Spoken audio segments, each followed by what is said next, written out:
প্রাক্তন খাদ্যমন্ত্রী জ্যোতিপ্রিয় মল্লিক বা তার মেয়ে প্রিয়দর্শিনী মল্লিককে চেনেন না তিনি। আরও একবার জানিয়ে দিলেন রেশন দুর্নীতিকাণ্ডে ধৃত বনগাঁ পুরসভার প্রাক্তন চেয়ারম্যান শঙ্কর আঢ্য। মঙ্গলবার 16 জানুয়ারি তাকে স্বাস্থ্য পরীক্ষা করতে নিয়ে যাবার সময় তিনি একথা জানান। এদিন শঙ্কর আঢ্যকে রুটিন স্বাস্থ্য পরীক্ষা করতে নিয়ে যাওয়া হয় ইডির দফতরে। এই সময় শঙ্কর আঢ্যকে প্রশ্ন করা হয়, জ্যোতিপ্রিয় মল্লিকের চিঠিতে আপনার আর শাহজাহানের নাম ছাড়া আর কার নাম ছিল? উত্তরে তিনি বলেন তিনি জানেন না। যিনি চিঠি লিখেছেন তার সঙ্গে ও তার মেয়ের সঙ্গে কোনোদিন যোগাযোগ নেই বলছেন শঙ্কর আঢ্য। শুনুন কি বক্তব্য তার।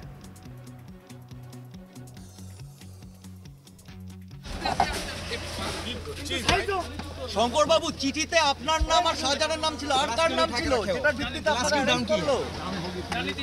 সেটা জানি না তো কার নাম ছিল। শঙ্কর বাবু বারণ করেছে। হ্যাঁ, আমার সঙ্গে যিনি চিঠি লিখেছে কোনো সম্পর্ক নেই, ওনার মেয়ের সঙ্গে কোনো বাংলাদেশ থেকে দুবাইয়ে কার কাছে টাকা গেছে? দুবাইয়ে কার কাছে টাকা গেছে? আস্তে আস্তে একটু বলে যান কেন এতগুলো ফরেক্স শঙ্কর বাবু, চিঠিতে আপনার নাম আর শাহজাহানের নাম ছিল, আর কার নাম ছিল? সেটার ভিত্তিতে আপনারা নাম কি? সেটা জানি না তো কার নাম ছিল। শঙ্কর বাবু বারণ করেছে। হ্যাঁ, আমার সঙ্গে যিনি চিঠি লিখেছে কোনো সম্পর্ক নেই, ওনার মেয়ের সঙ্গে কোনো বাংলাদেশ থেকে দুবাইয়ে কার কাছে টাকা গেছে? দুবাইয়ে কার কাছে টাকা গেছে? আস্তে আস্তে একটু বলে যান কেন এতগুলো আমাদের প্রতিনিধি অরিন্দম ভট্টাচার্য কি প্রতিবেদন তুলে ধরলেন, আসুন দেখি।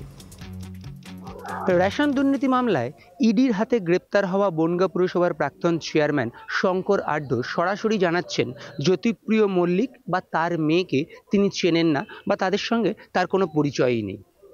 শঙ্কর আঢ্য, যার বাড়িতে 5ই জানুয়ারি ইডি আধিকারিকরা পৌঁছেছিল এবং দীর্ঘক্ষণ তার বাড়িতে রেড করে, রেশন দুর্নীতি মামলায় তার বাড়িতে রেড করে এবং তারপর সেদিন রাতেই কিন্তু শঙ্কর আঢ্যকে গ্রেপ্তার করা হয়। শঙ্কর আঢ্যকে গ্রেপ্তার করে ইডির যে সদর দপ্তর অর্থাৎ সল্টলেকে ইডির অফিসে কিন্তু নিয়ে আসা হয়, সেখানে তাকে জিজ্ঞাসাবাদ করা হয়। এই মুহূর্তে কিন্তু শঙ্কর আঢ্য ইডির কাস্টাডিতেই রয়েছে। শঙ্কর আঢ্যকে জিজ্ঞাসাবাদ করে কিন্তু একাধিক তথ্য জানতে পারছি ইডি আধিকারিকরা, যেটা আমরা ইডি সূত্র মারফত জানতে পারছি।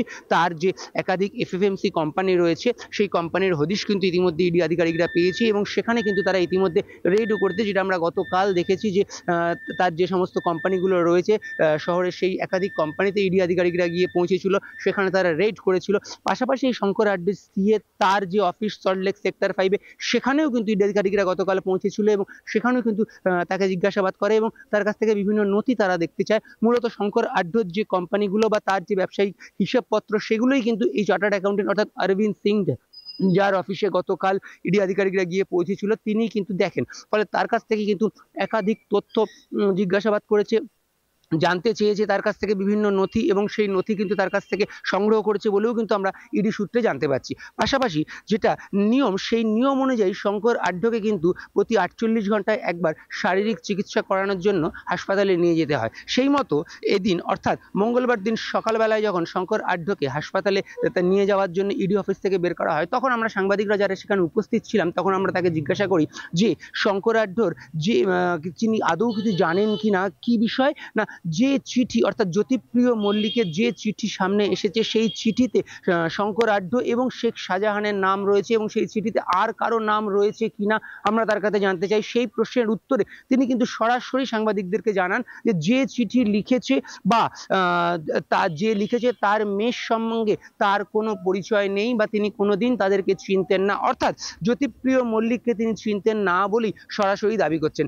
অথচ এই শঙ্কর আঢ্য কিন্তু গ্রেপ্তার হয়েছে রেশন বন্টন দুর্নীতি মামলায়। এই রেশন বন্টন দুর্নীতি মামলার প্রথম গ্রেপ্তার হয়েছিল কিন্তু বাকিবুর রহমান, এবং তারপরে জ্যোতিপ্রিয় মল্লিকের বাড়িতে পৌঁছে গেছিল ইডি অফিসিয়ালসরা এবং তাকে দীর্ঘক্ষণ জিজ্ঞাসাবাদ করার পরে কিন্তু তাকে অ্যারেস্ট করে এবং তাকে ইডি কাস্টাডিতে নেওয়ার পর জিজ্ঞাসাবাদ করা হয় এবং বর্তমানে কিন্তু তিনি জেলে রয়েছেন। অর্থাৎ এই যে রেশন বন্টন দুর্নীতি, সেই দুর্নীতির ক্ষেত্রে কিন্তু বাকিবুর রহমানকে অ্যারেস্ট করা হয়েছে, জ্যোতিপ্রিয় মল্লিককে অ্যারেস্ট করা হয়েছে এবং তারপর শঙ্কর আঢ্যকে অ্যারেস্ট করা হয়েছে, যিনি বনগাঁ পুরসভার প্রাক্তন চেয়ারম্যান। অথচ শঙ্কর আঢ্য কিন্তু দাবি করছেন তিনি জ্যোতিপ্রিয় মল্লিককে বা তার মেয়েকে চিনতেনই না বা তার সঙ্গে তার কোনো পরিচয় নেই। আমরা এর আগেবারও যখন শঙ্কর আঢ্যকে জিজ্ঞেস করেছি তখনও তিনি কিন্তু একই কথা বলেছিলেন যে জ্যোতিপ্রিয় মল্লিকের সঙ্গে তার আর্থিক লেনদেন কখনো হয়নি বা তার কাছ থেকে 100 টাকাও, ঠিক এই শব্দটি তিনি ইউজ করেছেন, 100 টাকাও কোনোদিন তার দেওয়া নেওয়া হয়নি। এদিন অর্থাৎ মঙ্গলবার দিনও যখন তাকে জিজ্ঞাসা করা হলো এই বিষয়ে, এদিনও কিন্তু তিনি সেই একই কথা বলছেন যে জ্যোতিপ্রিয় মল্লিক অর্থাৎ যিনি সেই চিঠিটি লিখেছিলেন, যেটা আমরা জানি যে জ্যোতিপ্রিয় মল্লিকের লেখা চিঠি বলেই কিন্তু ইডি সূত্রে আমরা যেটা জানতে পেরেছিলাম, সেই চিঠিটাতে তার নাম রয়েছে বা তার শেখ শাহজাহানের নাম রয়েছে, তো পাশাপাশি আর কারো নাম রয়েছে কিনা তিনি কিন্তু সরাসরি বলে দেন যিনি চিঠি লিখেছেন তিনি বলতে পারবেন, কারণ তিনি তাকে চেনেন না বা তিনি এই চিঠিটার বিষয়েও কিছু জানেন না। মঙ্গলবার দিন স্বাস্থ্য পরীক্ষা করার ক্ষেত্রে আগে কিন্তু ঠিক এভাবেই সংবাদ মাধ্যমের প্রশ্নের উত্তর দেন তিনি। আপাতত শঙ্কর আঢ্য কিন্তু ইডি কাস্টাডিতেই রয়েছে, তাকে কিন্তু ইডি আধিকারিকরা জিজ্ঞাসাবাদ করছে এবং জিজ্ঞাসাবাদ করেই কিন্তু তার একাধিক এফএফএমসি কোম্পানির হদিশ পেয়েছে, পাশাপাশি তার পরিবারের লোকেদের নামে যে এফএফএমসি কোম্পানি রয়েছে সেগুলোও কিন্তু তারা জানতে পেরেছে, সেগুলোরও হদিশ পেয়েছে এবং সেই কারণে কিন্তু তার পরিবারের লোকেদেরকেও ইডি আধিকারিকরা মনে করছে জিজ্ঞাসাবাদের প্রয়োজন রয়েছে এবং সেই জন্য কিন্তু ইতিমধ্যে শঙ্কর আঢ্যর ভাইয়ের বউকে ইডি আধিকারিকরা জিজ্ঞাসাবাদ করেছে। এবং মঙ্গলবার এদিনই কিন্তু শঙ্কর আঢ্যর মেয়ে সেও কিন্তু ইডি দপ্তরে এসে পৌঁছেছে এবং আমরা ইডি সূত্রে যেটা জানতে পারছি তাকেও কিন্তু এই একই বিষয়ে জিজ্ঞাসাবাদ করা হচ্ছে। অর্থাৎ যেটা বলা যেতে পারে যে ইডি আধিকারিকরা কিন্তু সব মিলিয়ে শঙ্কর আঢ্য এবং তার পরিবারের লোকজনদেরকে জিজ্ঞাসা করছে এই রেশন বন্টন দুর্নীতি মামলায়। যদিও শঙ্কর আঢ্যর কিন্তু দাবি তিনি কিন্তু জ্যোতিপ্রিয় মল্লিককে চেনেন না বা তিনি কোনো দুর্নীতি করেননি বা তার সাথে কোনো দুর্নীতির কোনো যোগ নেই। পাশাপাশি শঙ্কর আঢ্যর আরও দাবি যে চিঠি লিখেছে, অর্থাৎ যে চিঠির কথা বলা হচ্ছে সেই চিঠিতে কার নাম আছে বা কার নাম নেই সেটাও তিনি বলতে পারবেন না। এমনকি জ্যোতিপ্রিয় মল্লিক বা তার মেয়েকে তার সাথে তার কোনোদিন কোনো পরিচয় হয়নি। এর আগেও অবশ্য শঙ্কর আঢ্য জানিয়েছিলেন তিনি জ্যোতিপ্রিয় মল্লিককে চেনেন না। শেখ শাহজাহান ও শঙ্কর আঢ্য এখন রাজ্য রাজনীতিতে দুটি নামই সবকিছুকে ছাপিয়ে গিয়েছে। তাদের দুজনকে ধরতে গিয়ে কার্যত একেবারে মারধরের মুখে পড়তে হয় কেন্দ্রীয় তদন্তকারী সংস্থাকে। তবে শঙ্কর আঢ্যর বিরুদ্ধে যে অভিযোগ উঠছে তা আখেরে ভয়ঙ্কর। রেশন দুর্নীতি মামলায় শঙ্কর আঢ্যর নাকি হাজার হাজার কোটি টাকা বিদেশে পাঠিয়েছে, কিন্তু শঙ্কর আঢ্যর নাম নাকি বালুদার চিঠি থেকেই পেয়েছে ইডি। সেই জ্যোতিপ্রিয় মল্লিকের বিরুদ্ধেই এবার যেন ফাঁসিয়ে দেবার অভিযোগ তুললেন শঙ্কর আঢ্য।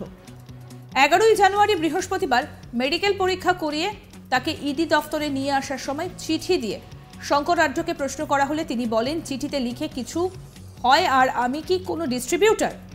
ভগবান জানে, কেউ বাচ্চার জন্য হয়তো করতে পারে। অভিযুক্ত শঙ্কর আঢ্য কি বলেছেন আসলে আরো একবার শোনাই আপনাদের।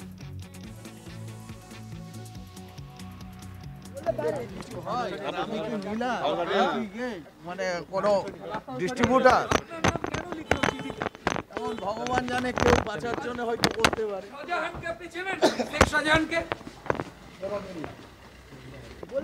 কিছু হয় আমি কি নিলাম মানে কোনো ডিস্ট্রিবিউটার?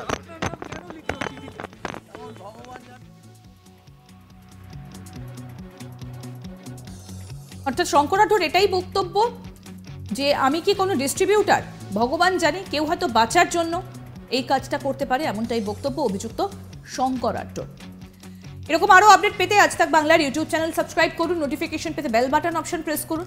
এই ভিডিও সম্পর্কে আপনাদের মতামত জানান, কমেন্ট করুন, শেয়ার করুন, হোয়াটসঅ্যাপে ফলো করুন আজ তাক বাংলা।